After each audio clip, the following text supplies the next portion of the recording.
Cool. Good morning, everyone. I want to thank you for joining us today for our 27th installment of the EO Exchange series. And today we're going to learn about what you don't know can hurt you regarding ADA websites. Just a couple housekeeping things. As always, the last 15 minutes, obviously, we're going to go back into our small groups with some thoughtful prompts to get the conversation going. So please stick around for all of that. Also, as our experts are talking today, please drop questions in the chat as they come up, and I'll try to get back to those and make sure we get through all the questions. So drop questions in the chat when you think of them. They don't have to wait till the Q&A spot. We'll have them ready to roll once that happens. So thank you for that. We had more than 50 people signed up today. I know people are still coming on, so I'm looking forward to seeing everyone there. So today we have Stephen Davis from our SAP Dev Digital and Ann Yangert from our SAP Bradley, and she's in the Huntsville, did you say Huntsville or Birmingham? Birmingham, sorry, Birmingham office with Bradley, and we're glad both of these folks are here with us today. So really quickly, a little bio. Stephen is a 22-year veteran in the field of technology development, product strategy, and IT commercialization. In addition to a broad range of IT development experience, he's the author of 2 technology patents in the fields of audio streaming and audio enhancement. Sounds really cool. He resides in Lachlan Springs with his wife, Jennifer, and their 2 children. Fun fact, Stephen was a U.S. Army veteran, and during his service, he was awarded the High Tankers Award, which is the highest honor awarded within the U.S. Armored Division Forces. That is awesome. And Ann Yangert is a partner at Bradley's Birmingham, Alabama office, working with clients both public and private, and that's to efficiently manage their employment matters. She provides advice, counsel, and handles litigation. She also handles ADA accessibility cases, including website access issues. And I think Marla may have a picture. I want to show you a cool fun fact about Ann here. I don't know if it's going to come up or not. Oh, we're working on it. Basically, when it does come up, here it is. Boom. Swimming with a great white. How cool is this? Oh, wow. I've done some fun things in my life, but I've never done that. That's for sure. Well, we're excited everybody's here. Thank you, Marla. And I'm going to turn it over to you guys. Again, we'll go to about 9:30 to start the questions. And take it away, Ann and Steve. Okay, I'm going to try and share my screen. This is not my strength, so I'm going to screen 1. Hold on. Well, that's not getting me that. Hold on. I'm going to get this going. Nope. We can see your screen if you maybe just hit the play button or. Okay, that's good to know because again,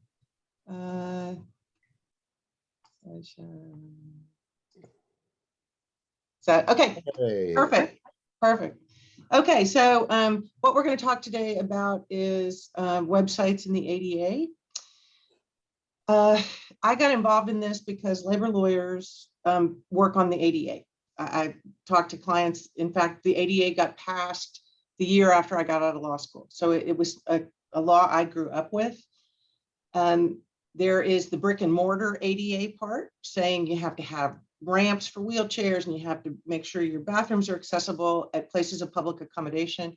About 5 or 7 years ago, clients started getting these website inquiries and these website problem cases. And because nobody else did that kind of work, they came to labor lawyers. So almost any labor lawyer you know has done some brick and mortar ADA work. And then a handful of us have done some of this website work. So that's how I got involved in it. So we're going to talk about the background of the ADA. We'll give you a quick case law update and best practices and kind of what's next. So the background, what does Title III, this is all under Title III of the ADA. So what does Title III cover? It talks about places of public accommodation. So that's the first question that you get into is your business a place of public accommodation? And then even if your business is your website a place of public accommodation? So that's really the question. The people who are filing these lawsuits don't really care if they can prove that you're a place of public accommodation. They'll file this anyway. But the important thing is that under the law, it covers tangible barriers like stairways or doors that aren't wide enough, things like that. But it also covers intangible barriers. And that's where websites come in, because they're not really considered tangible, but they are covered by the law. And the question is, can someone who wants to come to your business to access your services, is there something that's restricting their ability to do that? And is your website a place of public accommodation? So if you are a place of public accommodation, you have to ensure full and equal enjoyment of goods, services, facilities, privileges, accommodations. It's very broad. When you're looking at ADA law, the point is the law is to push the ability of people who have a disability to engage in our society. Back in 1990, when the law was passed, there was a sense that the disabled were not able to fully engage, that they should be able to go to the movies, go to the grocery store, whatever it is that everybody else does. And so this law is aimed at giving them full access. So if ever you're going, well, that's ridiculous, don't think that, because the point is to give them access, whatever that looks like. So we have run into some things that are not places of public accommodation. And I give you an example here. One of my partners handled this, and it was a condominium owners association, only if they're individually owned. So there are some things where we can argue that someplace is not a place of public accommodation, even if it kind of looks like a hotel. It's not, it's individually owned condominiums. Different, so, and here's the other thing I've had to explain to a lot of clients. Different obligations exist under Title III of the ADA that are not in the employment context. If you've dealt with Title I of the ADA, which covers employment, that is all about your employee coming and asking for a reasonable accommodation. Title III is kind of ahead of that. Nobody has to ask you for a reasonable accommodation. Nobody has to tell you that you are not accessible. You're supposed to kind of be ahead of that. So I have a lot of clients who, when they get something like that, well, nobody ever even complained. They don't have to, is the point. The obligation is on us to make it accessible. And the way the courts have looked at it, and certainly the way that advocacy groups look at it, is this law has been around since 1990. We've had a lot of time to make things accessible. So we'll talk a little bit about that. So what's the standard for a website? For a brick and mortar, there's all kinds of standards. You have to measure, you have to, there's all kinds of things, lots of pages for brick and mortar. For the websites, what we found is that there's no legal standard. ADA requires accessibility to goods and services, period. You have to be accessible. That's what the ADA says. The DOJ, which is the federal government, Department of Justice, they are supposed to issue rules and regulations to provide the legal standard. They have not done that for websites. They've done it for everybody else. They have said a number of times that they are they've proposed rules. And what they've said is they're going to follow an industry standard, which is the WCAG, and Worldwide Web Consortium's Content Accessibility Guidelines. And so that's the WCAG. They've said we're going to follow that. We think that's the right standard for a website accessibility. The problem is that never went into effect. We've run into a number of, and from my perspective, Stephen, I don't know how you feel about this. I would rather that DOJ have a standard, because then we have what we need to comply. The way it is now with no legal standard, we have an industry standard, but courts can say, I think that's unreasonable, or I think it is reasonable. There's no easy way to say we've complied because there's no legal standard. And the WCAG is a living and breathing thing. As technology gets better, they're going to say, oh, well, you can upgrade, you can do better than this. And so we've kind of got a moving target about exactly what is accessibility. And also under the WCAG, there's 3 levels of compliance: basic, substantially accessible, and kind of aspirational. Really, really good. And I've had people say, Google's website doesn't meet that. I mean, people who they are in the website business, they don't meet that. So it's a pretty high level. So then, as I said, is a website a place of public accommodation? So I'll use my firm as an example. Our website is more like an ad. It is not, people don't use our website to get our services. That's just not, my website is not a place of public accommodation, I would say. Our offices are, so our offices have to, brick and mortar offices, people have to be able to access us. We have to have a way for people in a wheelchair to get in there. We have to have a way for someone who has a hearing impairment or a sight impairment to communicate with us. But our website is not how somebody does that. They don't do it. Our website doesn't do that.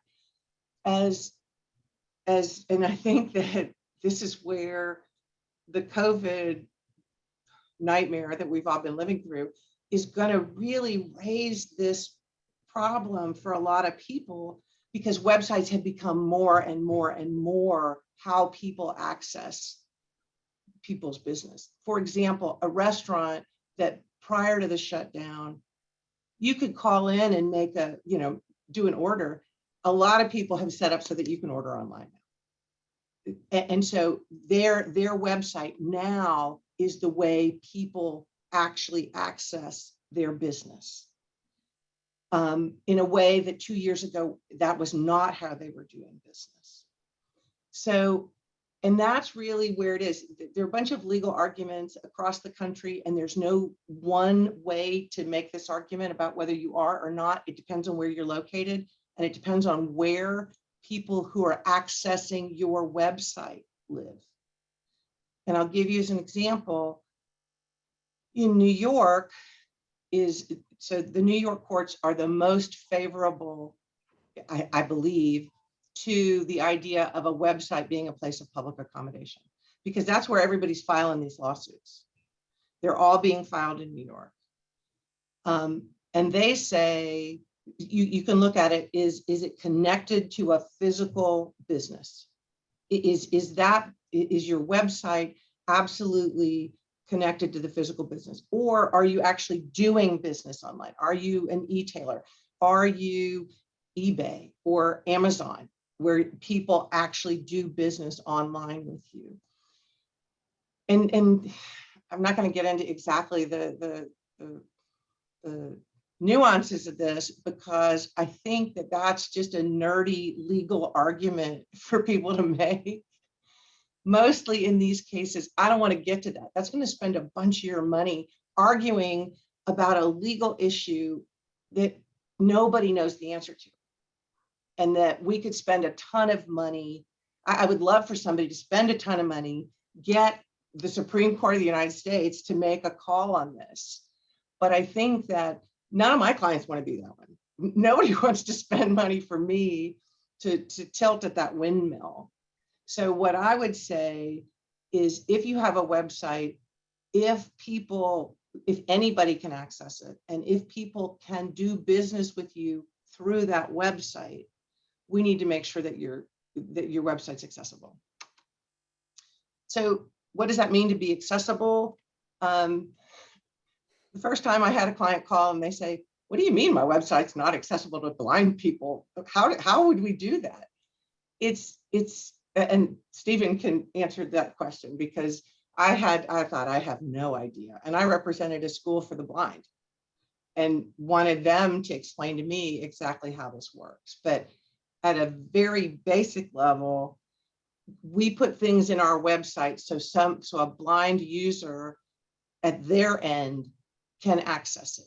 But there are tags, there are things, so they roll over it and it's either read to them or it shows up in Braille.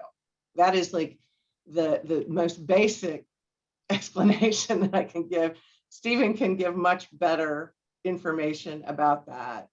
But that's the thing, is we don't have to provide the screen reader. We don't have to provide all of that to a blind user, but we have to make sure that our website has things so that their equipment can access it. Stephen, you got more to say about that? I absolutely do. Yes. And I'll address that, because you're right. It's very confusing, but there are clear delineations that can be made. Okay. So, so then what are the remedies under the ADA? So under the federal law, it's injunctive relief. So somebody who says, I can't access your website, we have to, their remedy is an accessible website. It's not, compensatory or punitive damages. It's an accessibility issue and attorney's fees. That's why lawyers file these lawsuits, because there's a fee provision. DOJ can fine someone. I have not been involved in any matters where the DOJ is pursuing these kind of claims. I think the DOJ has bigger fish to fry, frankly, but I also think that they're still looking at brick and mortar issues. At least that's been my experience with them. Under state law, there are different things that some states, New York, California, have some aspect of other types of relief that you can get. So what are your legal defenses? Does the plaintiff have standing? All of these cases that I've seen, they are filed arguably as a class action. And, all of these things that I'm going to say, we will raise all of these. Do you have standing? You don't have standing? The plaintiff's lawyers have become very savvy to make sure that they are alleging things that give them standing. I had a case where they said, well, I tried to access the website. All they have to do is say they tried to access the website. They don't have to prove that beyond them saying, I tried. They don't have to, and for brick and mortar cases, the way they get a plaintiff is they have somebody who drives down the street, stops at the strip mall and says, arguably, I tried to go into every single store. And that's what we would see, this wave of cases filed at this strip mall or this place, or this type of business. With a website, they don't even have to have somebody driving around. They're just sitting at home searching the web. I think they started, and so they're all going to say, I tried to access it. I wanted to buy, fill in the blank. Us arguing that they really didn't ever want to buy that isn't going to get us anywhere, because they're going to say they did want to buy it or engage in that business. Sufficient nexus. Again, this is a really specific legal argument.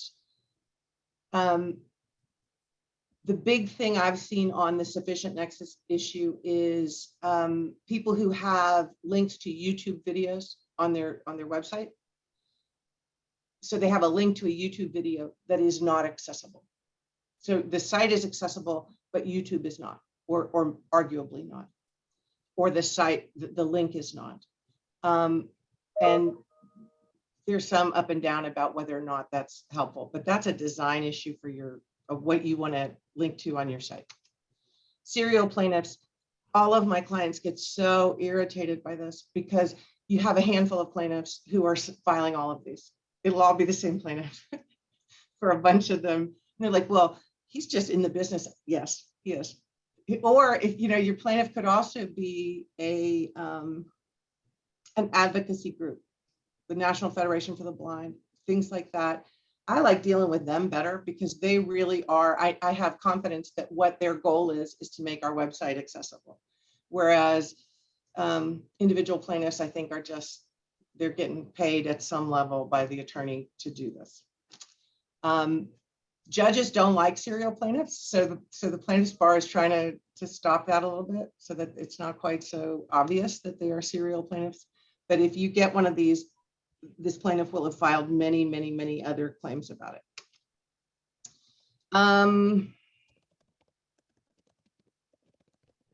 So again, these are kinds of things that have come up.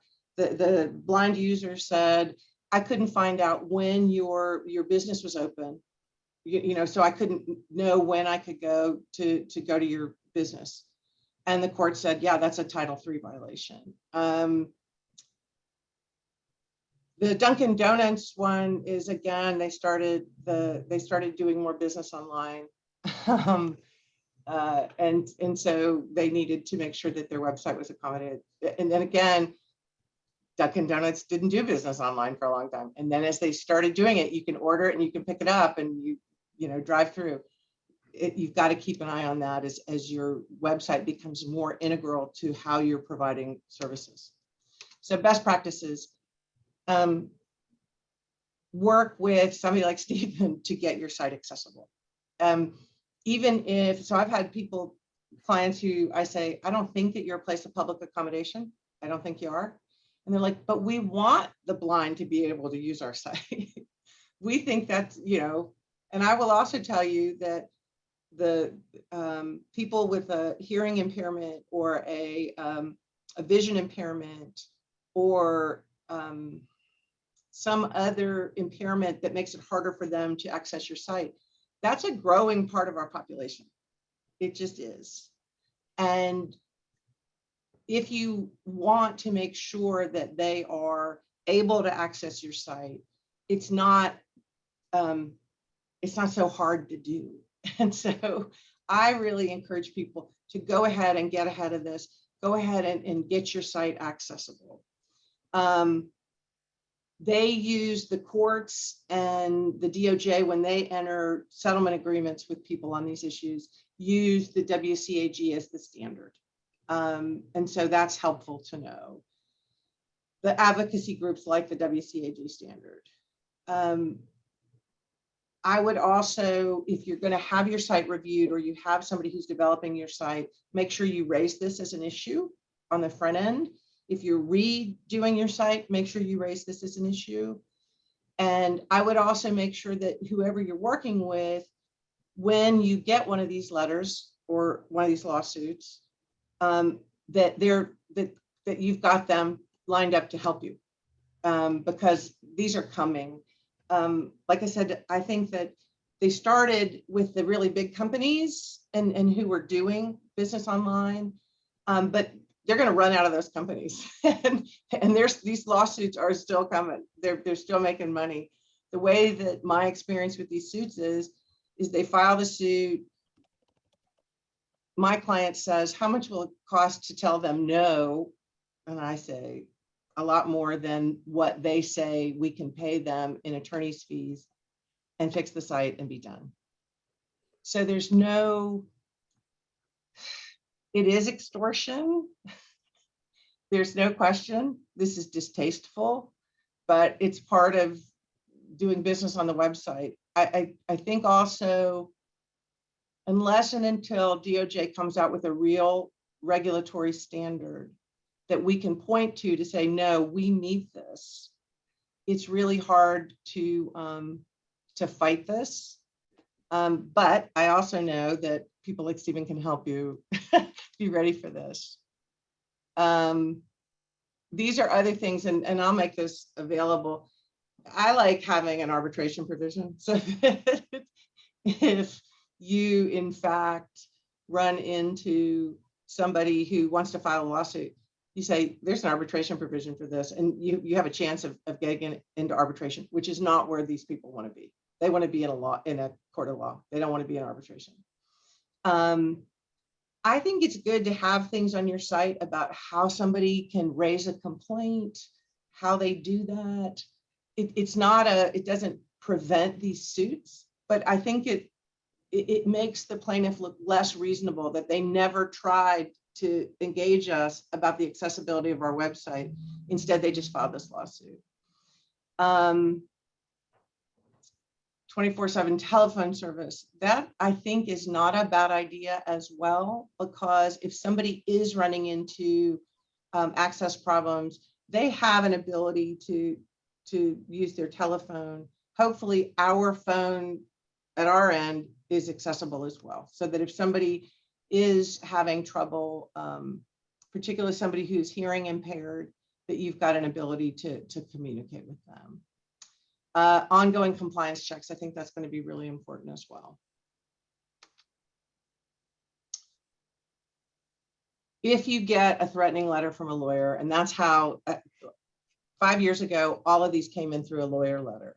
Now they're just coming in as lawsuits, frankly. They're skipping the lawyer letter, the plaintiffs.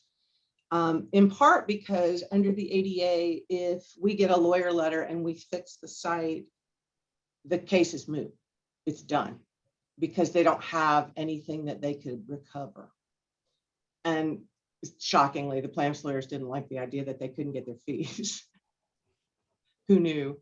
But so that's the thing to keep in mind is if you get this, you know, call your whoever's dealing with your website, get this lined up. If you get a lawsuit, you've got, your time is running. You have to answer the lawsuit just like any other lawsuit. I also just go ahead and get it fixed. There's no downside to fixing your site if you find a problem with it. Like I said, I like to go ahead and get the site as good as we can get it.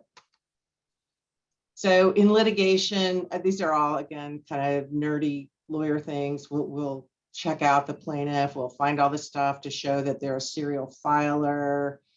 We'll check for insurance coverage. It is really, I don't think the insurance companies have caught up with this yet. In my experience, there is no coverage for this, but that doesn't mean there won't be. And there's no downside to finding out if you have it. In settlement considerations, you've got to make sure, I like early settlement because, again, these cases are all about fees and arguably fixing your site. The lawyers are more interested in their fees than in fixing your site. You know, they'll nod to fixing your site, but they really want you to pay their fees. So what's next? We're going to see more and more litigation about this until either a court puts a stop to it, and I think that'd have to be the Supreme Court at this point, or DOJ comes out with a real standard that a website, we can say, we meet this standard, so you don't have anything to go with. This was a case up in 2019 that was up for cert in the Supreme Court with Domino's, and they denied cert. So the Supreme Court says we're not getting involved in that case. So, and Domino's, thankfully, was willing to take the hit to try to bring to a head all of these cases. And the Supreme Court wasn't interested in it. So, enforcement actions. This was a consent decree, and that's the DOJ was involved in that. I think that's helpful because I think that consent decree really shows a lot of what DOJ is looking at. And I think that the courts will look at those kinds of provisions. Additional guidelines, like I said, we haven't seen anything out of DOJ. I think they've got other things that they're dealing with. The Trump administration was not going to administer, wasn't going to issue anything, and the Biden administration hasn't gotten there yet. So those are all the things that I could tell you. And it's so deep and so interesting. I want to make sure, so we're going to call a little bit of an audible here.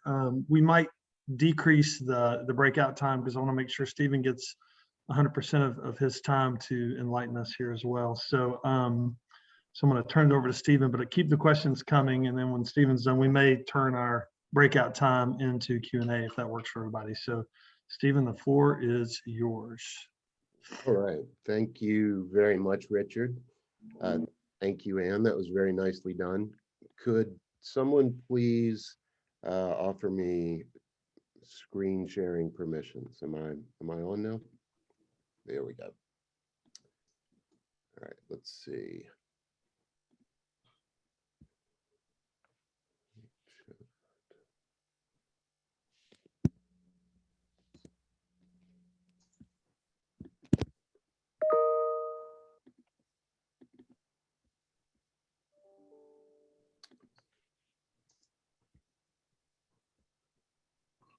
Stephen, do you see screen share at the bottom of your screen?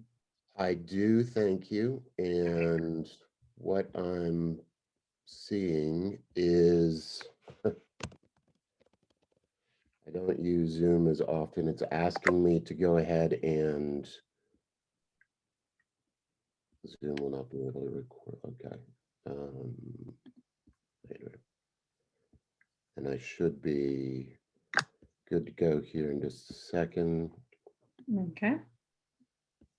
There we go. All right. Okay. So Anne covered a lot of ground. There's really a lot to this, as everyone can already tell. The thing that's sort of interesting about how I was introduced to this is, for those of you that are unfamiliar with Dev Digital, we are a very large development shop. We have, at this point, over 138 people that are involved in our operations. And interestingly enough, we've always been a very female and minority forward company as well. So we actually got very heavily involved in ADA website compliance going back at least 2 years ago. And in that period of time, our site has always been ADA compliant. So I was trying to think of a very easy way to communicate this huge wealth of information that's out there sort of regarding this subject. And I've kind of broken it down into a block of 2, 2, and 2. So what I mean by that is, one of the things that Anne had initially covered is that there are actually 3 different guideline standards that are inside of the WCAG.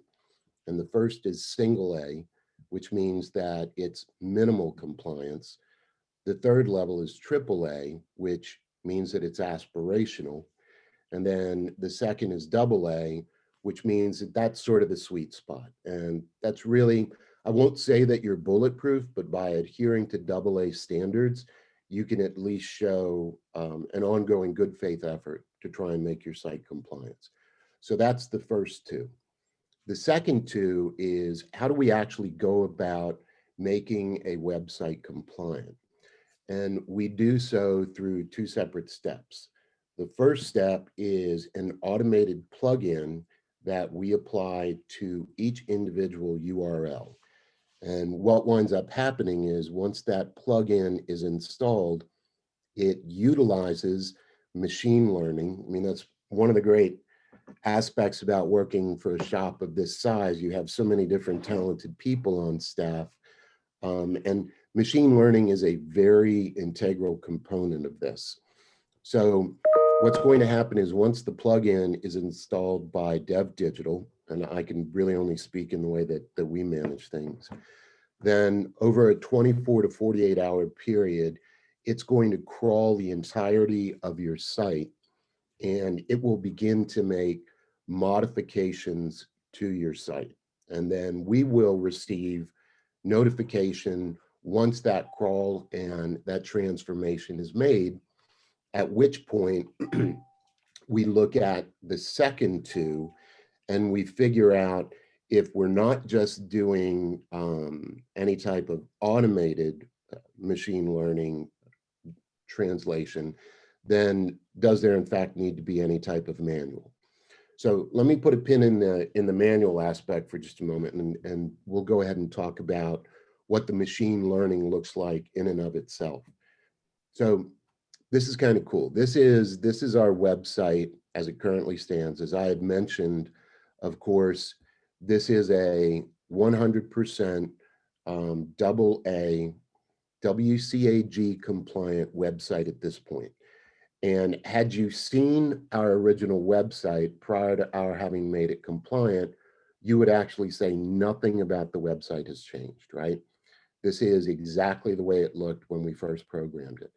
The only difference, however, is you'll notice this small ADA compliant icon in the lower right-hand corner. And that's going to follow you not just on the home screen, but literally on every page within our website. And here's where it gets kind of fun.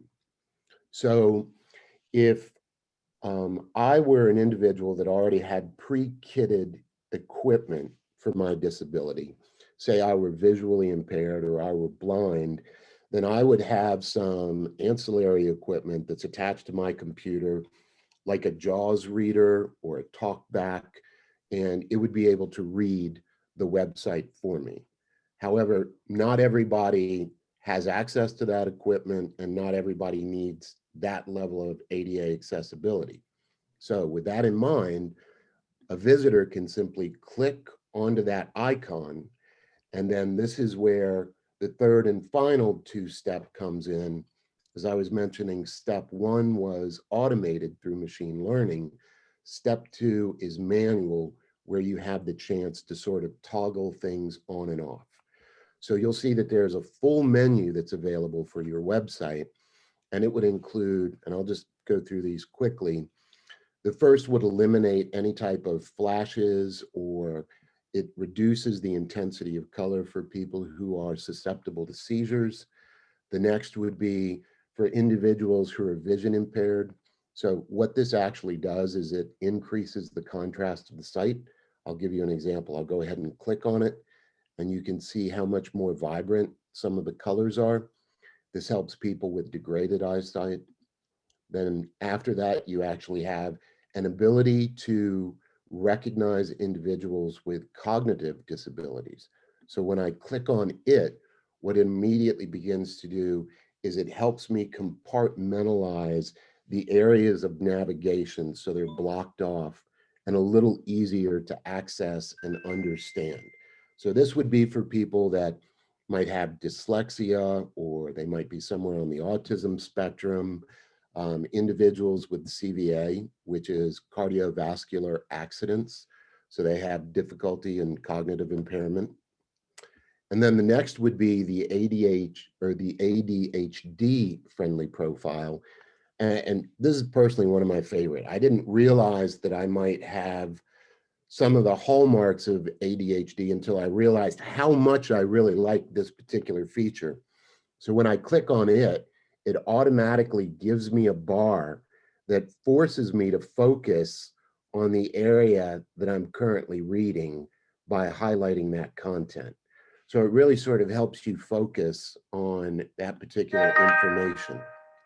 The next would be something for blind users. So you heard that there was a chime that just wound up jumping in. And what winds up happening at this point is, naturally, as I just mentioned, this is where it integrates with the third-party equipment for the visually impaired, such as the TalkBack or the JAWS device. But then there's also an automated keyboard navigation functionality that winds up coming into play that allows an individual to navigate the entire website simply by toggling using their shift and arrow keys, which is incredibly helpful for people that have limited motor skills. And then we start to get into some of the individual manual tweaking that a visitor can wind up doing as well. So if I scroll back down, the first thing that you'll notice, let's see, let me come to a different section here, is I can actually increase the content scaling. So if my eyes are failing a little bit, I can make everything larger as needed. Being individuals that sort of hang our hat on the importance of user interface and user experience, we intentionally tried to use reader-friendly fonts. But in the event that there's sort of busy font on an artistic website, you can go to a sans serif font by clicking on this, and it immediately makes it very bare bones and easily identifiable from the headline standpoint. You can highlight tiles or titles rather. You can highlight links again, so you can identify easily where all the hyperlinks are on an individual page. You can do a text magnifier.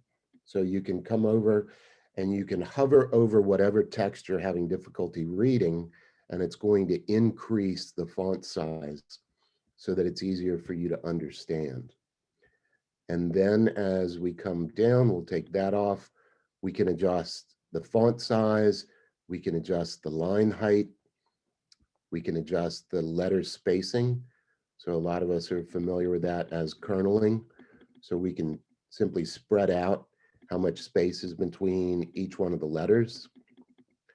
I really wish this functionality were available on every website, because we've all been to websites that are sometimes a little difficult to understand as you navigate through them. And this is really something that's very beneficial. You can even continue to go all the way down into the negative, which actually makes the site detrimental to its ADA requirements. But for whatever reason, that's an entirely different discussion that we could have.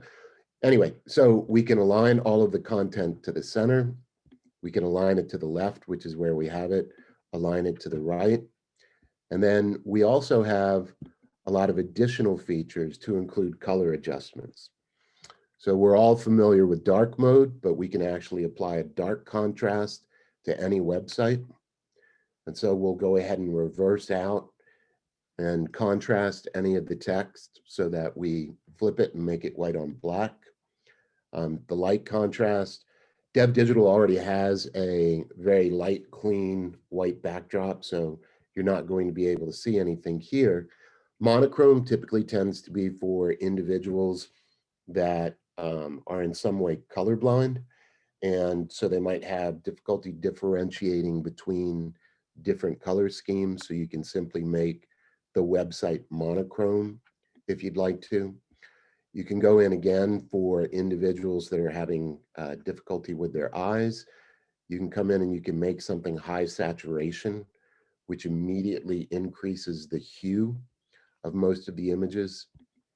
You can adjust the text color, so I can make any of the text on the page, in this instance, orange or red or purple.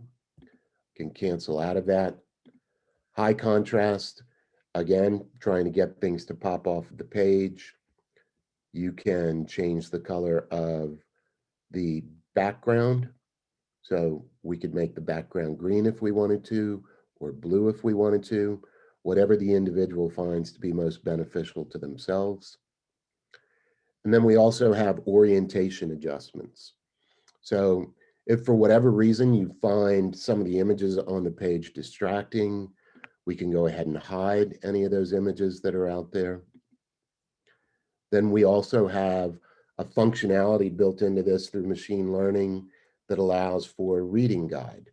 And this is kind of fun as well, not unlike the bar, where you can just simply underscore whatever it is that you're reading as you continue to scroll down through a page.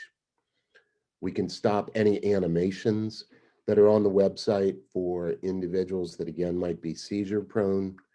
We can create a reading mask, which is what I had mentioned before with the ADHD. We can do a highlight hover that just basically allows you to identify and block out the areas that you're currently interested in reading. And then we also have the ubiquitous big black cursor to help you point things out. This would be really helpful for Zoom meetings, perhaps. And then lastly, the big white cursor, right? So lastly, as we go ahead and come up, I can reset all of the settings if I want to. And then I know that Anne had previously mentioned that it's important that there be some sort of a statement on your website that addresses the fact that you are adhering to the WCAG standards. So you'll notice that we actually apply this to everybody's website once the process is complete. It talks about having met AA level standards for the latest WCAG 2.1 compliance, and then also goes into greater detail relative to what each one of the individual functions winds up providing for somebody. So, all that being said, if there's anything that can't be addressed directly by the machine learning algorithm that we've built, there are really two areas to look out for, and that might be any type of closed captioning that's required for videos that are embedded on your website. That's something that our team would have to go back and translate and then add in manually. And the second exception to the machine learning is that we would manually have to modify and translate any PDFs that you might have either attached to your website or downloadable from your website. And we'll go ahead and take a look at how much manual work would be involved relative to it. But just to give you a frame of context, a standard 6 or 8 page PDF would only cost about $200 per PDF. So I'm sure everybody's wondering, what does the cost of this service actually look like? So the totality of everything that I've mentioned, sans any type of manual assistance that would be needed for closed captioning of video or PDF translation, is a one-time fee of $2,500. And then if we're fortunate enough to actually develop your website for you, then that additional functionality or that line item actually is only $1,500, because we're building out your website initially with an eye towards ADA compliance. So it's much easier for us to manage. And then this is where things get interesting. After there is that one-time upfront fee, there is also a $690 a year annual license. And again, that's not mandatory, but it's highly recommended, because what that does is it allows us to have that machine learning plugin intact on your URL. And then once every 24 hours, that plugin is going to scan your entire website, and it's going to look for any newly added content or any altered content. And once it identifies any of that content, then it's automatically going to go ahead and bring that up to compliance standards as well. And so a really great example of that, and this is kind of fun, again, machine learning is really one of my primary interests at the moment. But if somebody were responsible for maintenance on your website and they uploaded a new photo, but in the parlance of website programming, that individual did not apply what's called an alt tag, which is just basically a verbal description of what that image represents, then the machine learning plugin will be able to decipher what that image is, and it will assign a verbal alt tag to it. So if somebody with a visual impairment sees your website and you have a photo of a bicycle that's been added to your website, then that handicap accessible equipment will be able to read the website image, and it will tell the viewer there is a picture of a bicycle on this website right now. So it helps put everything sort of into contextual frame of reference and understanding. So that's pretty much it in a nutshell. The last thing that I'm going to go ahead and mention is that we will characteristically, when we build out a website for a client, we will add this in by default as a line item for an individual. And it's really more a matter of caution and protectionary services. I'm not aware at this point of any other developers in the Middle Tennessee area that are currently doing ADA standard compliance to this level. We're perfectly fine with a client striking that from the estimate if they choose not to have it. But as our CTO often likes to say, if we were architects and you asked us to draft plans for your new office, we would automatically include a sprinkler system, even if we didn't discuss it. Now, if you tell us not to include the cost of the sprinkler system and it's omitted, at least we had that conversation and you were educated as to what the benefit and the value of that was. So, For sure. Stephen, if I can jump in, I'm sorry. I know we're getting up against time and we've got a ton of questions here and I would. that is literally it. I promise you, Good. that was it. That was my closing phrase. The There you go. There we go. And everybody definitely, we obviously have access to how to get in contact with both Bradley and the guys at Dev Digital. And so I know everybody's gonna want to know that. I want to go through these. There's a ton of questions, so I'm going to go through them quick. And if you can give me the quickest answer you can to make sure we try to hit them all. Hunter G, his question is, we're a professional service and like Ann, the website is for marketing and advertising. How do we advertise? However, we do advertise open positions to prospective employees. Does this trigger ADA accommodations for disabled? You're muted. Yeah. There you go. I would say not generally, because again, it's an advertisement, but you might also want to make sure that you're advertising them another way. You know, Thank you. just because you want the disabled to be able to apply. Thank you. And I just clicked out, so hang on one second. Brian Krause, in the website of a business that sells exclusively business to business, is it considered a place of public accommodation? In our case, the website is informational, not e-commerce, although people can fill out a contact form or schedule an appointment for a discovery call. So the question there becomes, who has access to your website? So an individual just going there who's visually impaired would probably argue that yes, they need access to that, and you are a place of public accommodation, even though you're not open to the general public. You know, you're only open to businesses. I would make sure that you go ahead and make that website accessible. We have a really good argument, maybe, that you're not a place of public accommodation, but you're setting yourself up for somebody to challenge it. Okay, my friend Joel here wants to know, where do you put the arbitration provision? Is it on the site somewhere? I would, you know, in there's legal stuff, you know, where you say about us, about our use, you can put it there, just where everything else, where you have the legal, this is not advice or whatever it is else you do. And Klaus would like to know, do you have a template for our arbitration provision? I don't have one handy. I would just, the arbitration provision is no more, it's no different than any other arbitration provision. So any lawyer that you're working with, if you've talked about arbitration provisions, they should have one. If not, let me know and I'll find you one. Awesome. John Rosen wants to know, he says, in our experience, we have been unable to get our site to be 100% compliant.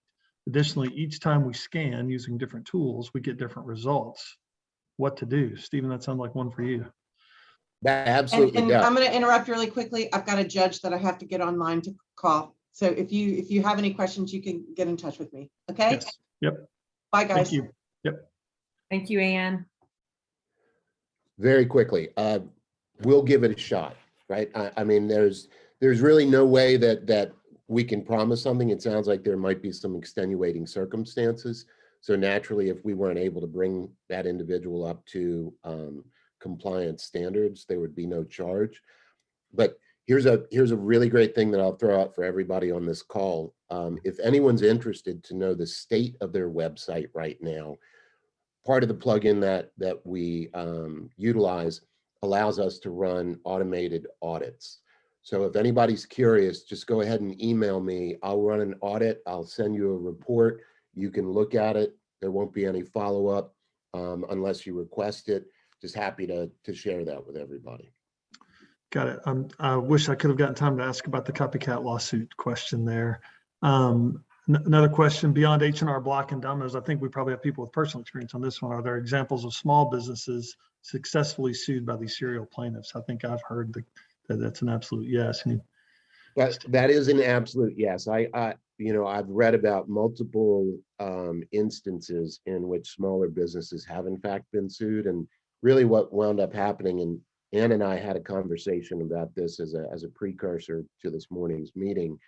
She was talking about how more and more they're starting to see copycat lawsuits, which is where they're just simply using sort of the same formatting for engaging a potential litigant by using sort of the same approach that they've used with big box retailers and some of the larger folks, but they're starting to go through those, and they're now going after SMBs. Unfortunately, thank you for that information. Regarding John Rosen, this is a great question here. Regarding plugins, we've heard from several lawyers that plugins like Accessibility, I'm pronouncing that right, become a beacon to shake down lawyers flagging that the site has issues. How do you comment on that? So I'm not aware of that. I mean, I do know that Accessibility, for example, as mentioned, which is a partner of ours, is so successful in what they do that they are literally protecting tens of thousands of sites right now, if not hundreds of thousands of sites.